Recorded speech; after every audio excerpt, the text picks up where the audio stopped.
Greetings, technology enthusiasts. I am Chandrahas and I am delighted to be here with you representing CyberBrainer.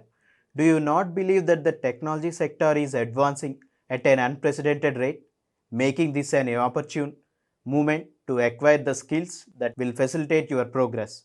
With CyberBrainer, we are empowering you to take control of your own future. At CyberBrainer, we do not merely impart your interests. We assert that information is power, yet it is the application of knowledge that distinguishes you. Our courses are meant to equip you with essential skills, whether you are pursuing data science, understanding artificial intelligence, or delving into cybersecurity. Let us commence the session and seize the future today. Thank you. Let's go through what we have done. You know it will give you a lot of idea what we have done up to now. We understood the basic concepts, business objects and everything. Then we moved into organizations where we understood predefined. In predefined we discussed about location, company, cost, center, region and their hierarchies. Then we went into customer organization. Customer organization is something which is not very important, because you may not do it every day, once in a blue moon, but you may be asked questions in your interview. And then you have supervisory, which is the most important one. This is how the organization got completed. We understood the concept of reorganization. All these things matter a lot. Then we completed one assignment. Then we moved into the supervisory organization independently, where we understood what is the concept of inheritance. Yes, do you understand the concept of inheritance or not? Anybody has any questions, confusion?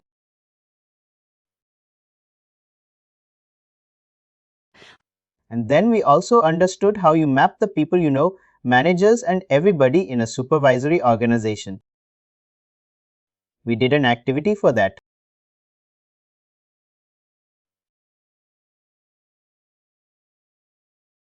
After that, what more did we do?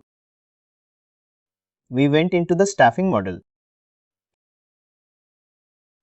We understood what types of staffing model we have. We have two types. What are those? Position management. What is the significance of each part? Each part has its own role. General job. Sorry, go ahead. I was just trying to explain job management. See, job management is where you need bulk hiring. Position is something where you will only be specific to that role. And it is not necessary that you follow job management always, but position is something which you will require every time.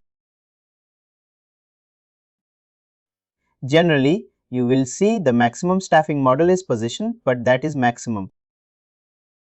It is not that there will be no department where you have job management.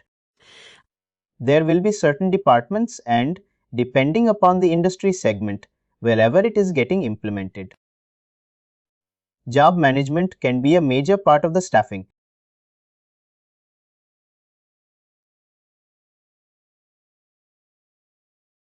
Then we move into jobs and positions.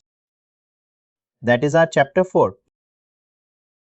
And in the chapter 4, we understood how a job profile is created.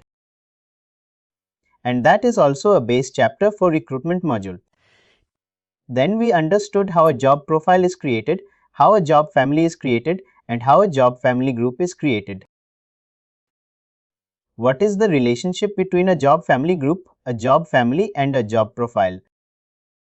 How exactly they play an important role. And we also saw how we link them together. Once the linking and everything is completed, then we created positions.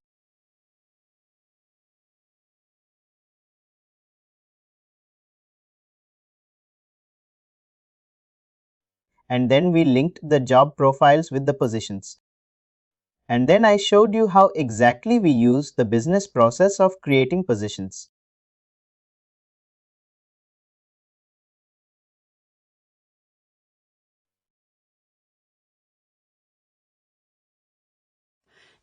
Then, once the linking was done, I explained you the complete job application process, because in recruitment there are two aspects, internal and external. Internal is basically all your processes that you have to set it up. External means you will have to set up the process for the job application as well. And in the job application, there are 6 processes. First is screening, first is review, then there is screening, then there is assessment, then there is interview, and then there is pre-hire. Someone who has cleared the interview becomes a pre-hire, and then the negotiation happens. And from there your hiring starts. Basically, after the pre-hire, only the hiring starts. Some people keep that offer in a hiring business process, or some people keep it in the recruitment business process. But ideally, it is a part of recruitment only.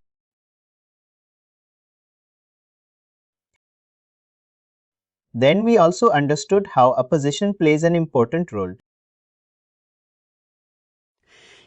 Because if your staffing model is position management, you cannot go ahead and create anything without the position being ready. Once the position is ready, then only you can link the job profile, and you will see that there is an unfilled position for which you need to hire somebody. The hiring we will see in chapter 7, but up till now we have understood till here. Then the recruitment process, we also discussed that when a job profile is created, the JD is provided by the hiring manager. And the hiring manager also provides you a budget. Correct. That budget is where you will create the compensation part around it. Normally, every organization gives you two basic parts. One is your fixed salary and one is your variable. For the fixed part, what did we do? We created compensation grade or grade profile, and we understood the difference also. That is, what is compensation grade and what is compensation grade profile, and how do we link it with the eligibility rule. Correct. Anybody has any confusion? Questions up till now?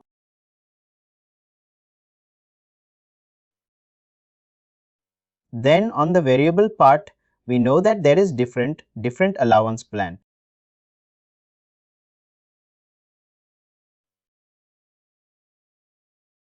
There are certain allowances which will be part of your package. There are certain allowances which will not be part of your package. And mainly, there are two types of allowance plan. One is reimbursable, another is non-reimbursable. For non-reimbursable, we are responsible.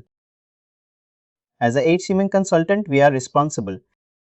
For reimbursable allowances, we are not responsible. This is generally done by finances. Some organizations may ask you to create it. Creation is not a problem. You can do that provided you have the permission to do it. Because creation, create allowance plan, and then you have to check the reimbursement box. And then you have two things coming up again there. What is that? Amount based and unit based.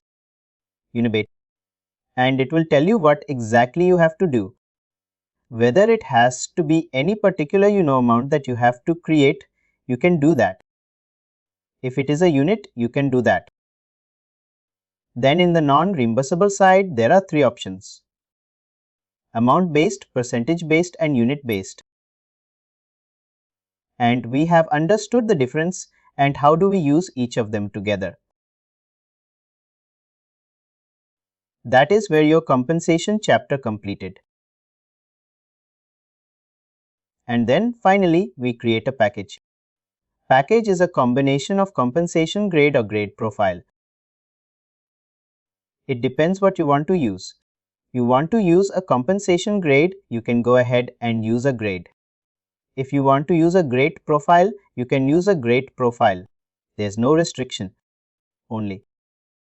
You can use only one, you cannot use both. How will you use both? Yes, you can use only one. Then in the allowance plan, you have to see whether you want to use amount based plan or percentage based plan. As you know, variable amount. You cannot use again both there. Either you're using amount based, then you will give the exact number. If you're using a percentage based, then you will only use that. You will not use the amount based plan. And unit based, you can think in that way, that is a kind of incentive plan, but depends upon whom.